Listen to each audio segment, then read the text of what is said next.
Hello friends, कैसे हो आप सब। उम्मीद करते हैं आप लोग मस्त होंगे, स्वस्थ होंगे, जबरदस्त होंगे और अपने अपने तैयारी बेहतरीन तरीका से कर रहे होंगे। तो फ्रेंड्स, जैसा कि आप सबको पता है कि आपका जो सीटेट का जो एग्जाम है वो 6 सितंबर 2026 यानी कि दिन आपका संडे रहेगा। तो आप उसी के अकॉर्डिंग अपना तैयारी कर रहे होंगे। तो फ्रेंड्स, आज हम पढ़ने वाले हैं ईवीएस। ठीक है, ईवीएस यानी कि ईवीएस जो होता है वो 1 to 5 के लिए होता है। ठीक है, जिस समय आप फॉर्म भरे होंगे उस समय आपको पूछा गया होगा कि आप 1 to 5 का फॉर्म भर रहे हैं या 6 to 8 का। ठीक है, तो जो ईवीएस होता है वो सिर्फ 1 to 5 के लिए पूछा जाता है। ठीक है, तो आज हम पढ़ने वाले हैं ईवीएस और बेहतरीन तरीका से पढ़ने वाले हैं। ठीक है, तो आप लोग बने रहिए और अगर चैनल पर नए हैं तो फटाफट चैनल को सब्सक्राइब कर लीजिए। तो सबसे पहले ईवीएस में हम समझ लेते हैं पर्यावरण। ठीक है, यानी कि इन्वायरमेंट। सबसे पहले पर्यावरण को समझ लेते हैं कि पर्यावरण क्या कहलाता है। तो एक बात हम बताना चाहेंगे कि इस दुनिया में जितना भी कुछ है, ठीक है, इस दुनिया में जो भी वस्तु है, जो भी प्राणी है, जो भी चीज है, यानी कि दुनिया में कुछ भी है वो सब पर्यावरण। ठीक है, ये दुनिया में जितना भी चीज है सब पर्यावरण है। इसलिए इसका डिफिनेशन जो है वो हम लिखे हैं कि चारों ओर स्थित वस्तुओं का घेरा ही पर्यावरण कहलाता है। यानी कि चारों ओर, यानी कि पृथ्वी पर का जितना भी दुनिया है उसमें चारों ओर, ठीक है, पृथ्वी नहीं पूरा दुनिया का बात कर रहे हैं। ठीक है, चारों ओर स्थित वस्तुओं का घेरा, यानी कुछ ना कुछ वस्तु है। हम अपना नजर देखिए, सबसे अच्छा उदाहरण ये है कि कभी भी आपसे पर्यावरण अगर समझने में दिक्कत हो तो आप आंख खोलिए और जितना हमारे आसपास जो भी चीज है उस सब पर्यावरण का पार्ट है। ठीक है, तो इसलिए है कि चारों ओर स्थित वस्तुओं का घेरा ही पर्यावरण कहलाता है। तो पर्यावरण आप लोग समझ गए। तो चलिए अब हम इससे आगे समझते हैं और पर्यावरण के घटक को समझ लेते हैं। ठीक है, तो फ्रेंड्स चलिए अब हम समझ लेते हैं कि पर्यावरण के घटक को। ठीक है, यानी कि जो इन्वायरमेंट है इसका जो कंपोनेंट है उसको हम समझ लेते हैं। ठीक, तो देखिए पर्यावरण का जो घटक होता है वो दो होता है। ठीक है, एक होता है जैविक जिसको हम लोग बायोटिक बोलेंगे और एक होता है अजैविक जिसको हम लोग अबायोटिक बोलेंगे। ठीक है, एक होता है जैविक बायोटिक और एक होता है अबायोटिक यानी कि अजैविक। ठीक है, जैविक कहने का मतलब ये हो गया, जैविक कहने का मतलब ये हो गया जिसमें सभी जीवधारी यानी कि जितने भी सजीव हैं, जीवधारी हैं, सब किस में आ जाएंगे, सब आ जाएंगे जैविक में यानी कि बायोटिक में आ जाएंगे। समझ में आ गया। और जो अजैविक है यानी कि अबायोटिक है उसमें कौन सा आ जाएगा, उसमें आ जाएगा सभी निर्जीव वस्तुएं यानी कि जितना भी निर्जीव वस्तु है सब चला जाएगा अबायोटिक में यानी कि अजैविक में। ठीक है, तो जो जैविक है, ठीक है, उसमें 3 प्रमुख होता है। ठीक है, सबसे पहला जो होता है वो होता है प्रोड्यूसर। प्रोड्यूसर का मतलब है कि उत्पादक, यानी कि सबसे पहले होता है प्रोड्यूसर यानी कि उत्पादक, जैसे कि पेड़ पौधा। ठीक है, जो उत्पादक वो होता है जो प्रकाश संश्लेषण प्रक्रिया करके अपना भोजन स्वयं बनाता है। ठीक है, वो हमारा हो गया उत्पादक। क्योंकि यहाँ पर हम लिख ही देते हैं, जैसे में लिख देते हैं, जैसे पौधे, पौधे, शैवाल, यानी कि जितने भी, ठीक है, यानी कि जितने भी प्रकाश संश्लेषण प्रक्रिया करके अपने लिए खुद से भोजन बना ले, ठीक है, वो हमारा हो जाता है उत्पादक। अब आप लोग समझ रहे होंगे कि सर हम इंसान है, हम लोग भी तो अपना भोजन बनाते हैं। तो हम लोग अपना भोजन नहीं बनाते, हम लोग क्या करते हैं कि हम लोग उस भोजन का मतलब जो हम लोग उसका डिश बनाते हैं अलग अलग। हम लोग भोजन का निर्माण खुद नहीं करते, हम लोग अपना भोजन के लिए पौधा पर आश्रित है और जीव जंतु पर आश्रित है। ठीक है, हम लोग अपना भोजन स्वयं नहीं बनाते हैं। ठीक है, लेकिन पेड़ पौधा प्रकाश संश्लेषण प्रक्रिया करके, ठीक है, और अपना भोजन स्वयं बनाता है, ठीक है। तो जो प्रोड्यूसर होता है वो होता है उत्पादक, और जो उत्पादक होता है, उत्पादक जैसे हो गया कि वो प्रकाश संश्लेषण का प्रक्रिया करेगा और अपना भोजन स्वयं बनाएगा, यही हमारा हो गया प्रोड्यूसर। समझ में आ गया बात? जैसे कि पेड़ पौधा, ठीक है, हरित शैवाल, ठीक है, ये लोग क्या करते हैं कि प्रकाश संश्लेषण के प्रेजेंस में अपना भोजन स्वयं बनाते हैं। आ गया बात समझ में? अब हम समझ लेते हैं कंज्यूमर। कंज्यूमर का मतलब होता है उपभोक्ता। उपभोक्ता कहने का मतलब हो गया कि वैसा जीव जो अपने भोजन के लिए किसी अन्य जीव पर आश्रित हो, ठीक है, उपभोक्ता कहलाता है, ठीक है। यानी कि अपना भोजन के लिए मतलब स्वयं भोजन नहीं बना सकता है पेड़ पौधा के जैसा, ठीक है, अपना भोजन के लिए किसी अन्य जीव पर आश्रित हो, वो क्या कहलाता है? उपभोक्ता। इसमें जैसे में हमारा आ जाएगा, ठीक है, जैसे हमारा क्या हो जाएगा, हमारा हो जाएगा जैसे मानव, ठीक है, मानव, जानवर, ठीक है, जानवर, जैसे में हमारा हो गया मानव और जानवर। मानव भी क्या करता है? अपने भोजन के लिए किसी अन्य जीव पर आश्रित रहता है। जानवर भी स्वयं भोजन नहीं बना सकता है, ठीक है। तो ये हमारा हो गया उपभोक्ता यानी कि कंज्यूमर। बात आ गई यहाँ तक समझ में? चलिए हम थोड़ा आगे समझते हैं। उसके बाद आता है डीकम्पोजर। डीकम्पोजर कहने का मतलब हो गया, डीकम्पोजर का मतलब हो गया अपघटक, ठीक है, अपघटक। अब समझते हैं कि अपघटक क्या होता है। तो देखिए, अपघटक कहने का मतलब हो गया कि वैसा जीव जो मरे हुए जीवों से अपना भोजन, मतलब मरे हुए जीवों से अपना भोजन का पूर्ति करते हैं, वो अपघटक कहलाते हैं। कभी देखिएगा कि कोई जानवर मर गया, ठीक है, तो वहां पर देखिएगा तो बहुत सारा क्या करेगा कि जैसे गिद्ध हो गया, बहुत सारे ऐसे जीव होंगे जो मरे हुए भोजन मतलब मरे हुए जानवरों को क्या करते होंगे? खाते होंगे और उससे अपना पेट भरते होंगे। जिसमें एक नंबर पर आता था गिद्ध, ठीक है। जो गिद्ध होता है उसको पृथ्वी का सफाई कर्मी भी कहा गया है, ठीक है, गिद्ध को पृथ्वी का सफाई कर्मी भी कहा गया है। तो ये होता है डीकम्पोजर, ठीक है, जिसको हम लोग अपघटक बोला जाता है, ठीक है। आ गया यहाँ तक बात समझ में? उसके बाद जैसे में हम लिख देते हैं यहाँ पर, जैसे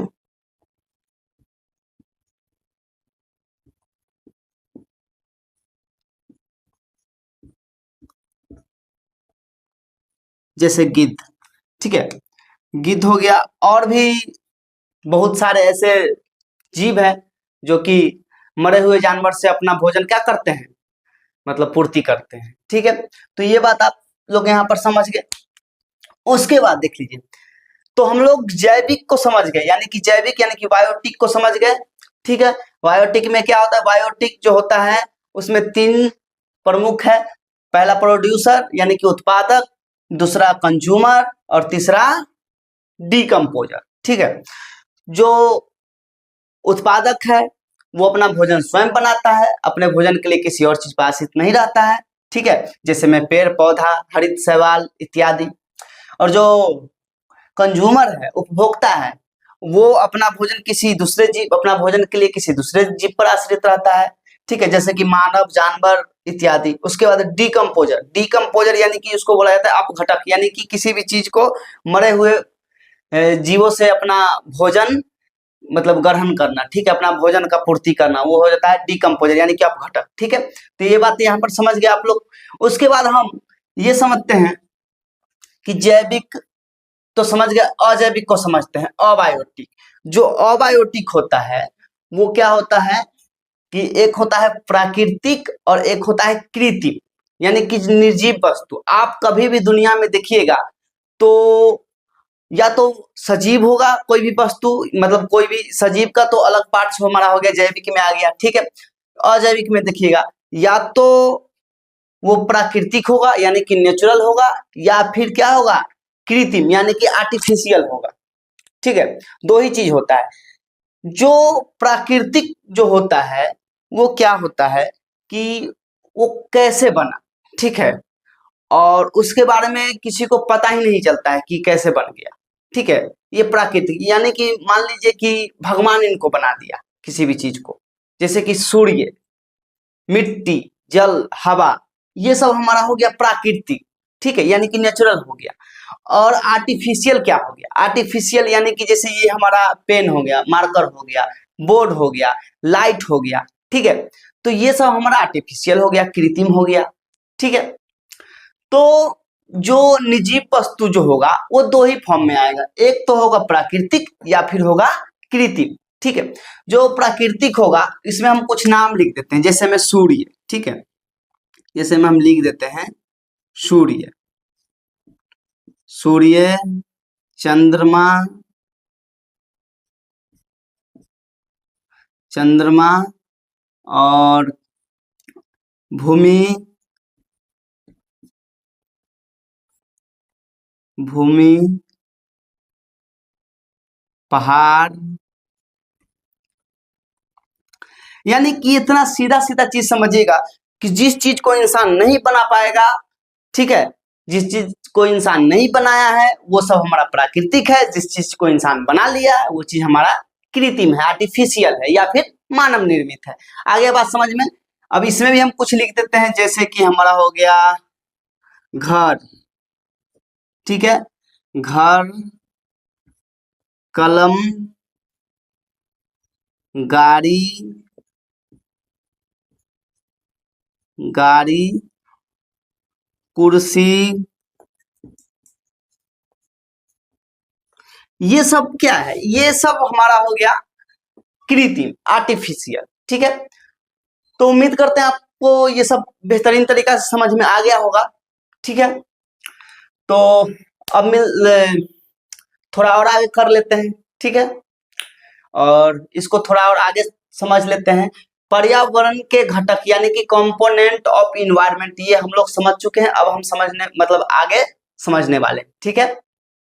तो फ्रेंड्स, इससे पहले हम लोग समझ लिए थे कंपोनेंट ऑफ इन्वायरमेंट यानी कि पर्यावरण के घटक, ठीक है। और अब हम समझने वाले हैं पर्यावरण के क्षेत्र को, ठीक है। तो देखिए, जो पर्यावरण के जो क्षेत्र होता है वो मुख्य रूप से 3 क्षेत्र होता है, ठीक है। सबसे पहले हमारा होता है लिथोस्फीयर, लिथोस्फीयर यानी कि स्थल मंडल, ठीक है। जो स्थल मंडल होता है वो पृथ्वी का जो सबसे ऊपरी परत जो होता है उसको हम लोग स्थल मंडल बोलते हैं, ठीक है। उसके बाद हमारा आता है हाइड्रोस्फीयर, ठीक है, और उसके बाद हाइड्रोस्फीयर का मतलब होता है जलमंडल, ठीक है। उसके बाद हमारा आता है एटमॉस्फेयर, एटमॉस्फेयर का मतलब होता है वायुमंडल, ठीक है। तो ये 3 को जो पर्यावरण के ये 3 जो प्रमुख है, ये 3 क्षेत्र प्रमुख है, ठीक है। लेकिन हम लोग कहाँ रहते हैं? अगर हमसे पूछा जाए कि हम लोग जिस जगह पर रहते हैं उसको बोला जाता है जैव मंडल, ठीक है। उसको क्या बोला जाता है? जैव मंडल।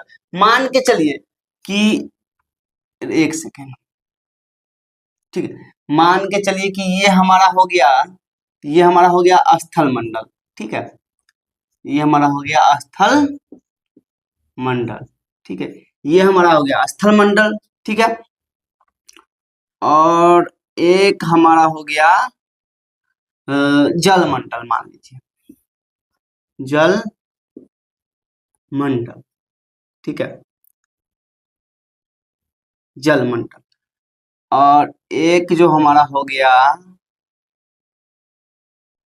ठीक है, जो एक हमारा हो गया क्या, वायुमंडल, ठीक है। मान के चलिए कि ये हमारा हो गया वायुमंडल,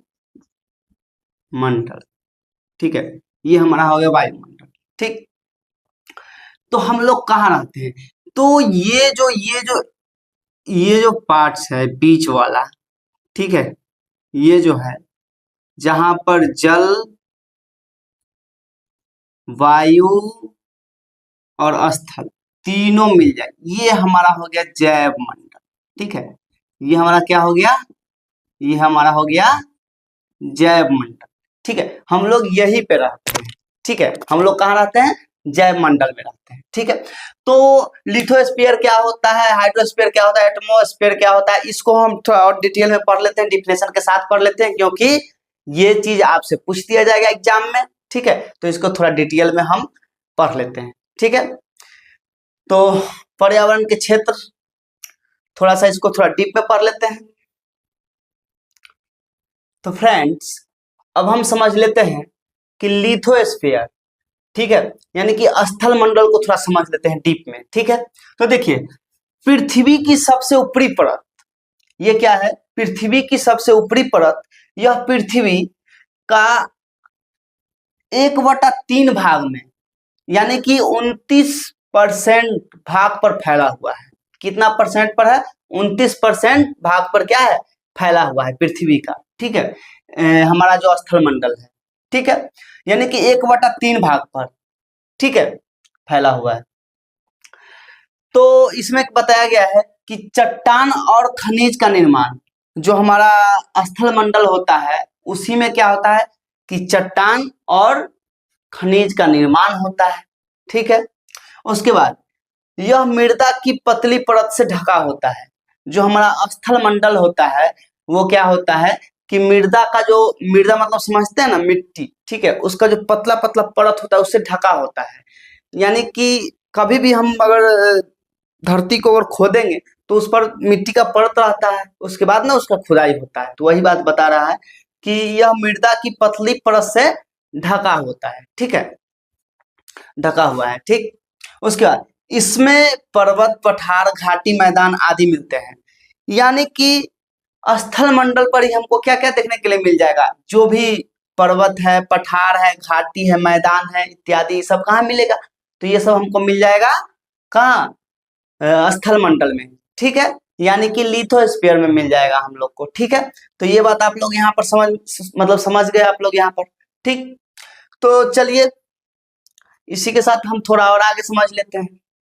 तो फ्रेंड्स अब हम समझ लेते हैं हाइड्रोस्फीयर यानी कि जलमंडल को, ठीक है, कि जलमंडल क्या होता है। तो देखिए यह पृथ्वी के 71% क्षेत्र पर फैला है। जो जलमंडल है वो पृथ्वी के 71% क्षेत्र पर क्या है, फैला हुआ है, ठीक है। मुख्य रूप से महासागर मौजूद है। यहाँ पर जो सबसे ज्यादा जो हमारा जो फैला हुआ है वो महासागर, महासागर कहने का मतलब हो गया खारा पानी, खारा पानी, ठीक है, यानी कि ज्यादा जो इसमें संख्या है हमारा जलमंडल का वो महासागर के रूप में है। और उसका जल क्या होता है, खारा होता है, जिसको खारा जल कहने का मतलब हो गया कि जल नमकीन होता है, ठीक है, उसमें तो वो हम नहीं पी सकते हैं, ठीक है, तो खारा जल होता है, ठीक। और ताजा जो पानी होता है, मतलब पूरा जलमंडल में जो ताजा पानी है वो है कितना पता है, 2.5%, यानी कि 2.5% हमारा 71% में से 2.5% हमारा जो जल है वो है ताजा, ठीक है, जिसको हम पी सकते हैं, बाकी वह सब खारा जल, ठीक है। तो ये बात आप लोग यहाँ पर समझ गए कि यह पृथ्वी के 71% क्षेत्र पर फैला है, ठीक। मुख्य रूप से महासागर मौजूद है, यानी कि खारा पानी है, ठीक है, मुख्य रूप से यहाँ पर महासागर मौजूद है। ताजा पानी जो है वो 2.5% है, ठीक है, ये बात आप लोग समझ गए यहाँ पर। उसके बाद एटमॉस्फेयर, एटमॉस्फेयर यानी कि वायुमंडल, ठीक है, जो वायुमंडल होता है इसको और भी थोड़ा हम डीप में नेक्स्ट डे पढ़ लेंगे, लेकिन समझ लेते हैं यहाँ पर इसको भी, ठीक है। गैसों का मिश्रण, ठीक है, सबसे पहले हम समझ लेते हैं कि जो वायु क्या है, ठीक है, वायु सबसे पहले समझ लेते हैं क्या है। तो वायु वह है जिसमें बहुत सारा गैस क्या होता है, मिला हुआ होता है, ठीक है, यानी कि उसमें बहुत सारा गैस मिला हुआ होता है। अब मान के चलिए कि एक बार अगर हम सांस लेते हैं तो इसमें बहुत सारा गैस हमारे अंदर जाता है, फिर जो जरूरी है वो अंदर रहता है, बाकी सब क्या होता है, बाहर चला आता है। तो जो वायु होता है वो, उसमें क्या होता है कि वो गैसों का मिश्रण होता है, ठीक है। तो वही है वायुमंडल में कि बहुत सारा गैसों का मिश्रण, यानी कि बहुत सारा गैस है, ठीक है, वायुमंडल में, ठीक। गैसों का घेरा जो गुरुत्वाकर्षण के कारण पृथ्वी के चारों ओर टिका है, ठीक है।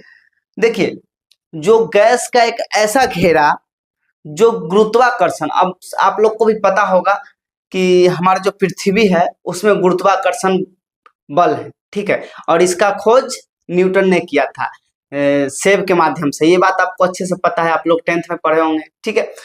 तो पता है कि गुरुत्वाकर्षण हमारे पृथ्वी में है, तो जो हमारा जो गैसों का जो घेरा होता है, ठीक है, जो गैस का जो घेरा होता है वो क्या करता है कि गुरुत्वाकर्षण के कारण हमारा जो पृथ्वी के ऊपर क्या, मतलब पृथ्वी पर क्या है, टिका हुआ है, ठीक है, इसलिए हम लोग क्या करते हैं, आसानी से सांस ले लेते हैं, ठीक है।